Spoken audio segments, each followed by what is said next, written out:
नमस्कार साथियों, मारवाड़ लाइव में आपका पुनः स्वागत है। और आज मैं एक और कहानी लेकर आया हूँ मारवाड़ की इस देवनगरी से।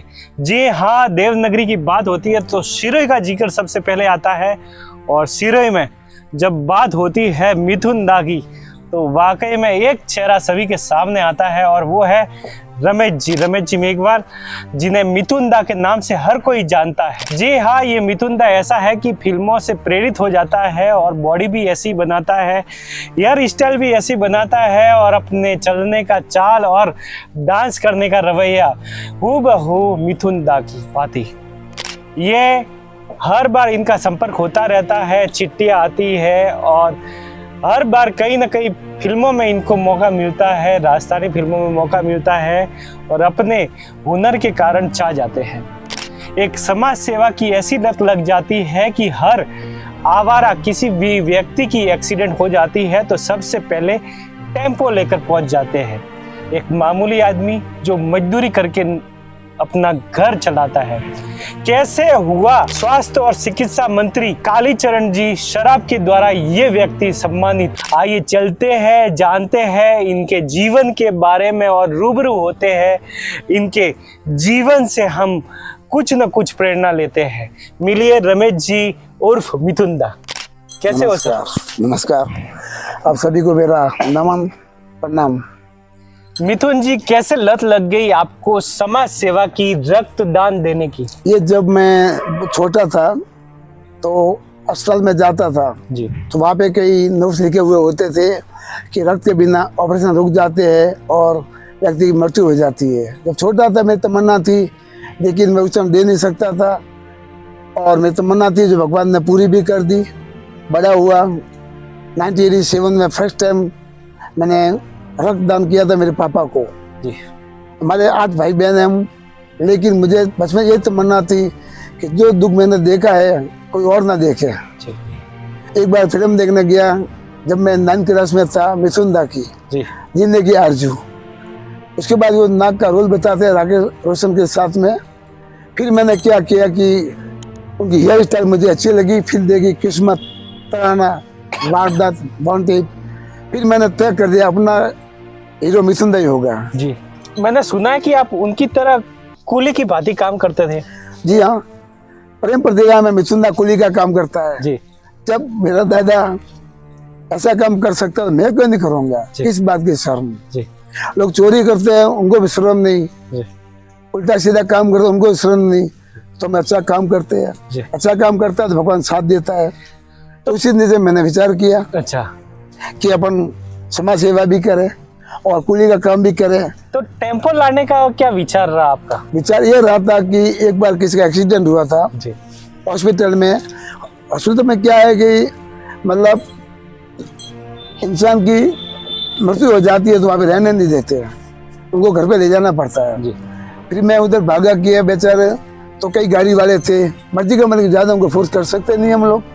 तो हमने उनको बोला भैया मैंने कि डेथ बॉडी है पास में लेके जाना है, तो उसको मना करने लग गए। तो मैंने उनको देख भाई ये भी इंसान अगर मिट्टी में मिल जाएगा कभी नहीं दिखेगा, हो सकता है इसके कदमों से तेरा दुख दूर हो जाए और तेरे तो कामयाबी फले फूले। लेकिन किसी ने हमारी बात सुनी नहीं। उसी के बाद मैंने ऑटो रिक्शा लाया। मैं मजबूरी देखता मौके का फायदा नहीं उठाता। और आपसे भी कहना चाहता हूँ कि कहीं पे भी जाओ तो आप उसको समझाना, आज मैं तेरी हेल्प कर रहा हूँ, मदद कर रहा हूँ, कल तू किसी और की मदद करना, तो अपने साथ में घटना हुई वो याद करना। तो मिथुन दास से लेटर का संपर्क कैसे? मिथुन दा का लेटर 89 जी शादी होने के बाद, जी, जब इन्हें फिल्म आ रही थी शानदार, अग्निपथ, जी, प्यार का कर्ज। जी, छोटा था but I don't know very well English, जी, I do try speak English. जी, फिर मैं लेटर लिखा था, जी, इंग्लिश में लिखा था जी, कि पकिंग तो जाता नहीं था। और मैं जब भी सुबह उठता था ना तो सुबह उठते पहले मिथुन दा के फोटो मुझे देखता था, दिन अच्छा गुजरता था। अच्छा। एक बार क्या हुआ कि हमारे मिथुन दा के फोटो लगा होता घर में, जी, स्वर्ग सुंदर फिल्म का, जी, तो मम्मी ने फाड़ दिया। मैंने 3 दिन खाना नहीं खाया। अच्छा। मुझे फोटो ला के दो, फोटो ला के दो, वरना मैं खाना नहीं खाऊंगा। आखिर मुझे फोटो ला के दिया जब मैंने खाना खाया। जी। फिर धीरे धीरे फिर मैंने लेटर लिखा मिथुन दा को। मैं लेटर भी आते थे, मैं नाम लिखता रमेश चक्रवर्ती नाम लिखता था यो। और फिर बॉम्बे जब छोटा था ना तो ज़्यादा मतलब यो नहीं था। बड़ा बाद में वो उठ ही गए। उसके बाद में मैं जा तो था वहाँ पे, लेकिन क्या बॉम्बे में भी थे, कभी इनकी होटल अलग अलग होटल मैसूर में भी है, हैदराबाद में भी है, फिर जाना हुआ नहीं। लेकिन मैं अभी भी कह रहा हूँ ना, मैं एक बार मैं मिथुन से मिलूंगा जी अगर ऊपर वाले ने चाहा तो। जी तो मैं ये चाहता हूँ लोगों की फिल्में देखना बुरी बात नहीं, बिगड़ना बुरी बात है। जी जी आज मैंने फिल्म मिथुन की फिल्में देखी, मैंने कुली का काम चालू किया, और फिल्म देखी प्रेम प्रतिज्ञा, इसमें कुली का काम चालू किया। फिर वो चीता फिल्म है, इसमें एक रजा मुराद को वो उसको मारने आता है, फिर भी वो उसको खून देता है। जी फिर वो बोलता है अरे यार मैं तो तुझे मारने आता और तूने बचा लिया। तो मिथुन दा बोलते हैं अरे भाई देखो सब ये अल्लाह का काम यही है, तुम्हारा काम तुम्हारे पास, मेरा नसीब मेरे पास, मैं तो कर्म किया जाता हूँ, बाकी ऊपर वाले के हाथ में है। ये काम ऐसा करो कि जो बुराई करता हूँ जो भलाई करता हूँ वो पछताएगा, मैंने जिसके लिए बुरा किया आज वो मेरे भलाई कर रहा है। आपको चिकित्सा एवं स्वास्थ्य मंत्री कालीचरण सराफ ने आपको सम्मानित भी किया, वो किस्सा कैसे हुआ? वो ऐसे हुआ था कि ना तो मैंने किसी की सिफारिश की, ना किसी के जग लगाया, ना हाथा जोड़ी की। वो कहते हैं ना कैसा कर्म करो तो भगवान साथ देता है, किसी भी रूप में आता है। लोग समझते नहीं है, हिम्मत हार जाते हैं, लेकिन ऊपर वाला ऐसा को आकार निराकार वो किसी रूप में आता है, इसको पहचानने वाला चाहिए।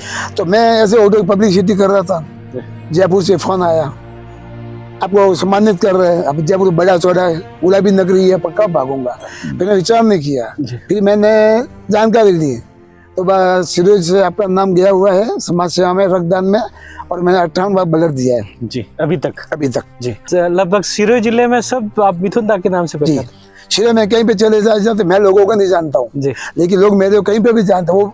वो कहते हैं ना कि person is not great, nature is great. जी जी इंसान मान नहीं होता, उसका व्यवहार कम, तो मेरे काम को लोग देखते हैं जी। मैं जैसे मेरी हेयर स्टाइल है, अब लोग 500-600 दारू पीते हैं, मैं अच्छा कपड़ा पहनता हूँ, जी जी जी अच्छा खाना खाता हूँ। ऐसे सुनने में आया कि आप प्रत्येक दिन वार के हिसाब से कपड़े पहनते हैं। जी कैसे मतलब?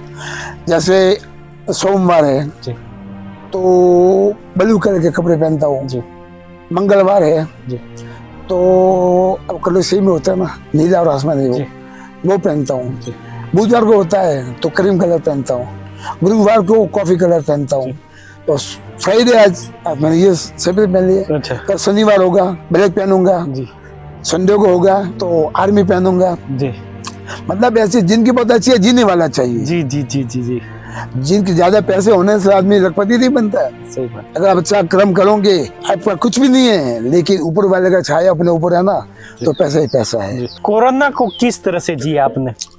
कोरोना को टाइम में जब कोरोना आया था तो ये वक्त है अपनी परीक्षा की घड़ी, लोग समाज सेवा नाटक करते हैं, उसे देखते हैं, वो करते हैं, लेकिन जो वक्त काम आता है वो बड़ा होता है। कोरोना के टाइम में मैं 2 महीने ऑटो चलाया, और उसमें जब भी कोई पेशेंट आते थे तो प्योमर साहब, ग्रोवर साहब हमको फ़ोन करते थे, दादा जिस पेशेंट आए हैं तो आज तक सही बात बताओ हमारे घर में चाय नहीं बनती है जी। हम चाय बीड़ी पान दारू गुटखा सब कुछ, हमारे बच्चे हम कुछ नहीं पीते हैं जी, बस दूध पियो ड्राई फ्रूट खाओ जी। अब लोग 10 रुपये का गुटखा खाते हैं 10-4 रुपये किलो जी।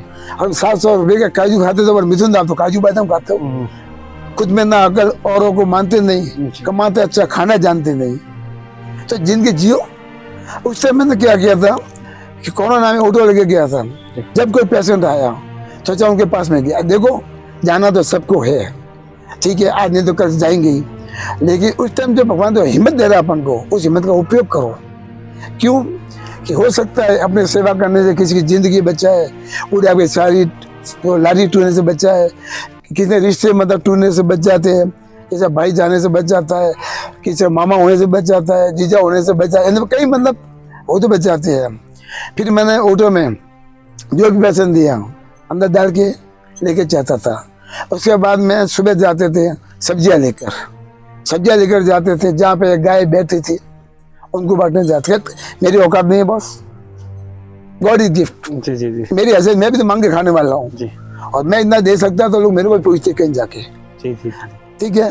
और भगवान जरिया भेजता है एक तरह का कि अब सेवा करो, तो मेरे को याद करके देख, हर समय तो साथ में हूँ। उसके बाद में कुत्तों के लिए, बंदरों के लिए बिस्किट है, पक्षियों के लिए भी लेके जा रहे हो? पक्षियों से दाना है, जी जी जी बंदरों के लिए दाल बाटी है, जी जी गायों के लिए सब्जी थी, तरबूज थे, वो थे। फिर मैंने डिप्टी साहब घर में बैठे बैठे विचार आया। जी मैंने कहा डिप्टी साहब अंकित जी जैन थे, जी उनको मैंने बोला सर मैंने आपका हुक्म हो तो अपने जो पुलिस जवान बैठते हैं बेचारे पुलिस को बदनाम करते हैं, वो भी इंसान है। मैं तो एक बात खुली कहता हूँ, आप एक ही सीखे पुलिस पर्सन हाय हाय, अरे हाय क्यों करते, वो भी इंसान है, उनके भी बच्चे हैं, उनका भी शरीर है। तो फिर मैंने सर से बात की, मैं आपकी आज्ञा हो तो जब जवान बैठते हैं हर पॉइंट पे गर्मियों में चाय बिजली चालू कर दूं, तो हम बोला बहुत अच्छी बात है, क्या before you give me permission.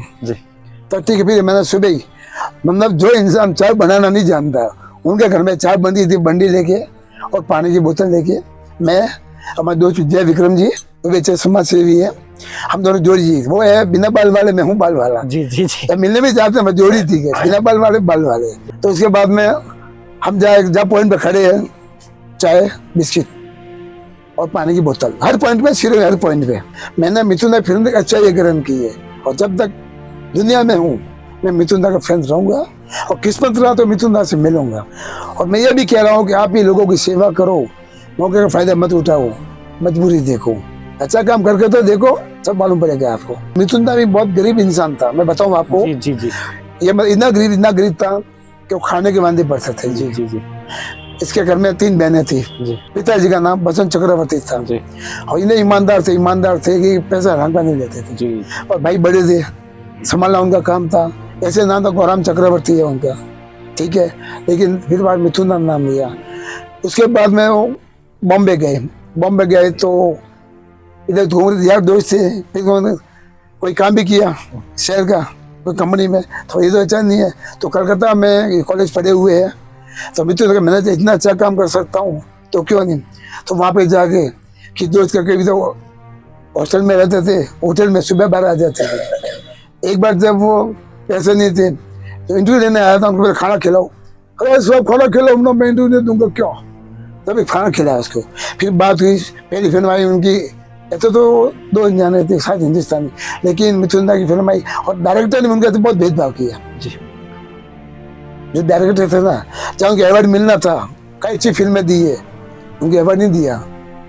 जैसे राजकुमार जी थे, वो तो बलियों का गुंडा फिल्म थी और मिथुन दा का छोटा रोल किया था जी। तो उनको बोला था कि देखा कि मिथुन दा आ रहा है, तब बोलने लगे जाने क्या छोटे छोटे लड़कों को लेके आते हो, हमारी बेइज्जती करवाते हो। फिर दादा ने बोला अरे सर एक दिन आएगा ना, मैं तुमको दिखाऊंगा मैं क्या चीज हूँ। फिर डिस्को डांसी फिल्म आई, इतना हिट हो गया कि जिसका बड़ा फोटो था राजकुमार जी का वो छोटा हो गया और मेरे दादा को बहुत बड़ा लग गया। फिर भाई फिल्म डिस्को डांसर, मैं कभी जाता फिल्में देखने जाता हूँ, यहाँ तक मतलब 40 किलोमीटर दूर साइकिल लेके चले जाता। मैं सब कुछ सहन कर सकता, लेकिन मिथुन दा की तोहिन गलत बोलते मुझसे नहीं कर सकता था जी। स्कूल में पढ़ाई करता था, कैंप तक बच्चे ने, एक दोस्त था मिथुन बुराई करती फैटिंग काटा था मेरे को, अपने निशाना अभी तक मैंने। अच्छा क्या तो मेरे को ये मतलब कि अभी ये फैन बनो मना तो रही है, कई लोग मिथुन बन गए, सब फैल हो गए। कुछ डायलॉग मिथुन दा के, यार लोगों टपोर नहीं बोलने का क्या कोई शक, देख भाई अपनी आदत है क्या, अपन किसी को जान नहीं मारता, लेकिन मार के इतना अधमला कर देता हूँ कि वो खुद ही परेशान हो गए चित्ता पे लेट जाता है। अरे यार क्या छोकरी है यार लोगों मिल जाए ना जिनकी समझ जाए। अंकल यार लोगों टपोर नहीं बोलने का क्या। तो ये थे मिथुन दा सिरोही से, बहुत ही उमदा और अलग किस्म के व्यक्ति है जो समाज सेवा से तो हर कोई इनको जानता है, भले प्राणी हो या मनुष्य हो, हर कोई इनको हर तरीके से जानता है। इनका अंदाज बखूबू मिथुन दा की तरह है। इनसे हमें प्रेरणा लेने की बहुत जरूरत है समाज सेवा के लिए। किसी भी वक्त और किसी भी तरह से आप समाज सेवा कर सकते हो। दोस्तों, मारवाड़ की इस भूमि से हम बने हुए हैं ऐसे उमदा और जिसने इतिहास बनाया, जिन्होंने कुछ अपने तरीके से कुछ अलग करना चाहा है, जिन्होंने इतिहास बनाया है, उनको हम आगे ला रहे हैं मारवाड़ लाइव के माध्यम से। उनकी कहानी से हम प्रेरित हो सके। मारवाड़ लाइव की ये कहानी आपको कैसी लगी वो जरूर आप हमें बताइए। चाहिए, लाइक करें, शेयर करें और सब्सक्राइब कर देवे, और अन्य लोगों को शेयर करनी जरूरी है ताकि वो भी मिथुन दास से प्रेरणा ले सके। मेरे साथ डीओपी के रूप में राहुल थिंगोर और मैं आपका एंकर दिनसा मारवाड़ी फिर मिलेंगे नई कहानी के साथ।